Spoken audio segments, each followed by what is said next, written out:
সুপ্রিয় ভিউয়ার্স আসসালামু আলাইকুম। আবারও হাজির হয়ে গেলাম আপনাদের সামনে নতুন আরেকটি রেসিপি নিয়ে। আশা করছি এই সুন্দর কিউট রেসিপিটি আপনাদের কাছে অনেক বেশি ভালো লাগবে। আর এই রেসিপিটি দেখতে কিন্তু অনেক বেশি সুন্দর হয়েছিল, খেতেও মাশাআল্লাহ অনেক বেশি টেস্টি।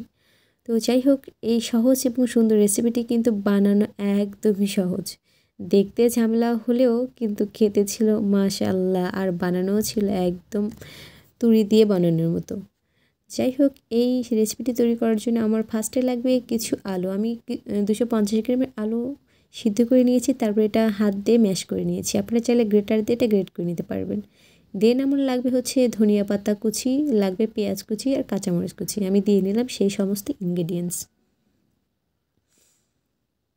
এখানে নির্দিষ্ট কোনো ইনগ্রেডিয়েন্টস ইউজ করতে হবে না, আমার নির্দিষ্ট মেজারমেন্টে আপনারা আপনাদের টেস্ট অনুযায়ী আসলে এখানে সব কিছু উপকরণ দিতে পারবেন। লাগবে সামান্য একটু হলুদ গুঁড়ো। আমি এখানে আধা চা চামচ পরিমাণ হলুদ গুঁড়ো অ্যাড করেছি, দিয়েছি স্বাদ মতো লবণ। এই হলুদ গুঁড়োটা দিলে ভিতরের কালারটা কিন্তু অনেক বেশি ভালো আসবে, যেহেতু এই ভিতরে এই পুরটা আমি আলু দিয়েই দিব। যেহেতু আজকে যে রোলটা আমি তৈরি করছি সেটা কিন্তু পটেটো সুইচ রোল। তো ফার্স্টে কিন্তু আমি লিখে দিয়েছিলাম যে আজকের রেসিপিটা হচ্ছে পটেটো সুইচ রোল, তাহলে বুঝতে পারছেন এর জন্য লাগবে পটেটো। এবার রোল তৈরি করার জন্য আমি এখানে নিয়েছি হচ্ছে 1 কাপ ময়দা। আপনারা চাইলে এখানে কিন্তু আটাটা ব্যবহার করতে পারবেন। স্বাদ মতো লবণ দিয়ে দিচ্ছি। আপনাদের টেস্ট অনুযায়ী লবণের পরিমাণটা বাড়িয়ে বা কমিয়ে দিতে পারবেন, সেটা আসলে একান্তই আপনাদের ব্যক্তিগত ব্যাপার।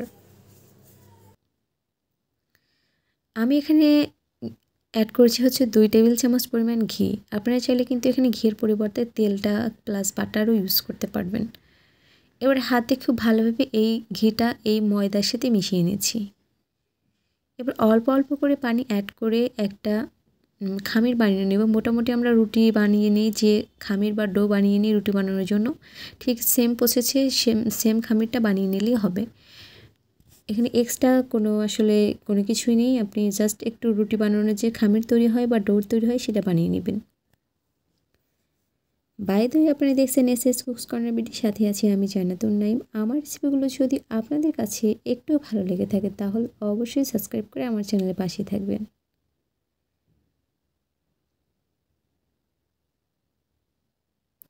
আমার চ্যানেলে কিন্তু অলরেডি অনেকগুলো এরকম ফাস্ট ফুডের রেসিপি দেওয়া আছে, আমি ডেসক্রিপশনে লিঙ্ক দিয়ে দেবো, আপনি চাইলে দেখে নিতে পারেন। কথা বলতে বলতে এই যে দেখতে পাচ্ছেন ডোটা কিন্তু তৈরি হয়ে গিয়েছে।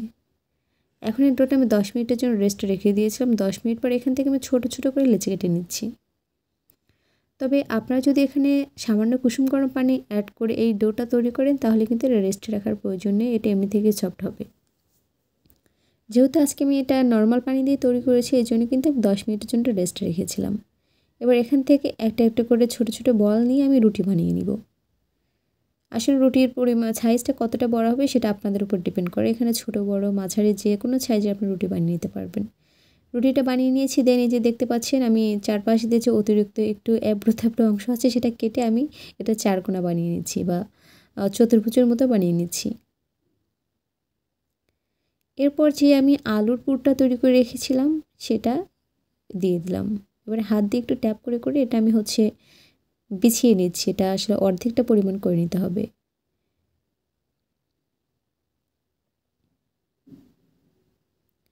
দেখতে কিন্তু মনে হয়েছিল যে আসলে এই রোলটা কেমন করে বানিয়েছে এত সুন্দর করে, কতই না যেন কষ্ট হয়েছে। বাট বিলিভ মি, এটা এতটাই সহজ, আপনি জাস্ট একবার ফলো করেন আর হাতে তৈরিতে বানিয়ে নিন। বাচ্চাদের প্লাস বড়দের একদম টিফিন রেসিপি, বিকেলের নাস্তা হিসেবে কিন্তু এটা পরিবেশন করা যাবে। এই যে দেখতে পাচ্ছেন আমি দিয়ে নিলাম আলুর পুরটা, তারপরে এই যে ফোল্ড করে নিয়েছি। এবার দুইটা মুখ একসাথে ধরে সমান সমান করে সিল করতে হবে না, জাস্ট একটু সমান করে দিলেই হবে। এবার লাগবে একটা নাইফ। এই নাইফ দিয়ে এটা কেমন করে কেটে নিচ্ছি দেখতে পাচ্ছেন, কিন্তু আমি পুরোটা কেটে নিইনি। জাস্ট আপনার 3 ভাগের 2 ভাগ পর্যন্ত কেটে নিচ্ছি, আর 1 ভাগ কিন্তু আমি রেখে দিয়েছি। এবার একটা একটা করে ধরে আমি এভাবে পেঁচিয়ে নিব, অর্থাৎ আমরা দড়ি বা সুতা যেভাবে পেঁচিয়ে থাকি ঠিক সেভাবে পেঁচিয়ে নিলেই হবে।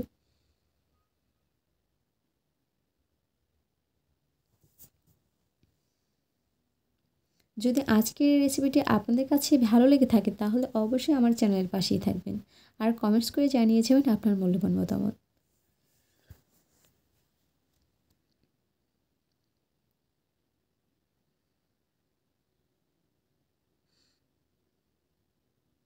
এখানে আসলে বলার কিছুই নেই, জাস্ট আপনি একবার নোটিস করবেন, তারপরে আসলে বুঝতে পারবেন। এই যে এবার এভাবে ফোল্ড করে নিব। অনেকের মনে প্রশ্ন থাকতে পারে, এগুলো ফোল্ড করে নিলাম তারপরে ভাজার পর এটা খুলে যাবে কিনা। না, এটা ভাজার পর একদমই খুলে যাবে না। আর যদি আপনাদের কাছে মনে হয় যে এটা খুলে যেতে পারে, তাহলে এই যে মুখগুলো আছে সেগুলো আপনি হালকা একটু পানি দিয়ে তারপরে ছিল করে নেবেন, তাহলে আর কখনোই খুলবে না। দেখতে পাচ্ছেন কতটা সুন্দরভাবে আমি এই রোলটা তৈরি করে নিলাম। আমি আরেকটা রোল তৈরি করে আপনাদেরকে দেখিয়ে দিচ্ছি। সেম প্রসেসে আমি একটা রুটি বানিয়ে নিয়েছিলাম, তারপরে এই যে আলুর যে আমি পুরটা তৈরি করে রেখেছিলাম সেটা দিয়ে এটা ফোল্ড করে তারপর নাইফ দিয়ে কেটে নিয়েছি। দেন এভাবে এটা পেঁচিয়ে নিচ্ছি।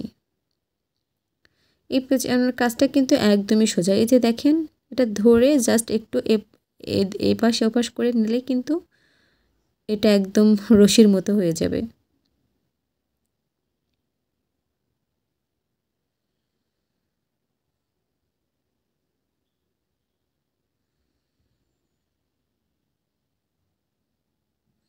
এরপর এটা একটু ফোল্ড করে নেবেন, তাহলেই কিন্তু তৈরি হয়ে যাবে আজকের এই লোভনীয় এবং কিউটি কুইটি হচ্ছে আপনার Swiss roll, potato Swiss roll recipe.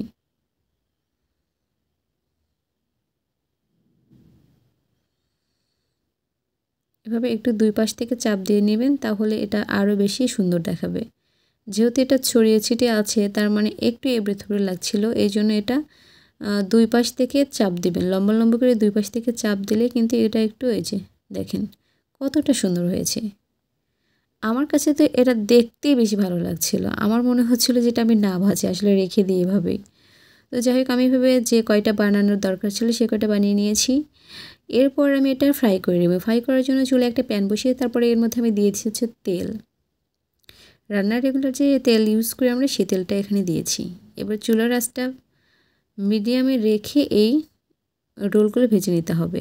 অবশ্যই তেলটা গরম হওয়ার পরে এই রোলটা দিবেন। মিডিয়াম হিটে ভেজে নেওয়ার কারণটা হচ্ছে এটা কিন্তু অনেক বেশি ফোল্ড হয়েছিল, অর্থাৎ ভাঁজ করা হয়েছিল। তো যদি আপনি হাই হিটে এটা ভাজেন তাহলে কি হবে, উপরটা অনেক বেশি ড্রাই হয়ে যাবে আর ভেতরটা কিন্তু কাঁচাই থেকে যাবে। সো বুঝতেই পারছেন, ভিতর থেকে একদম খুব ভালোভাবে এটা কুক করার জন্য চুলার আঁচটা লো টু মিডিয়ামে রেখে এটা রোস্ট করে নিতে হবে।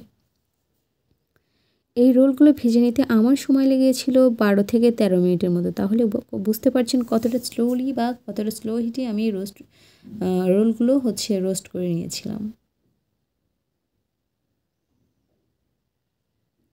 এপাশ ওপাশ উল্টে পাল্টে রোলগুলো ভেজে নিতে হবে।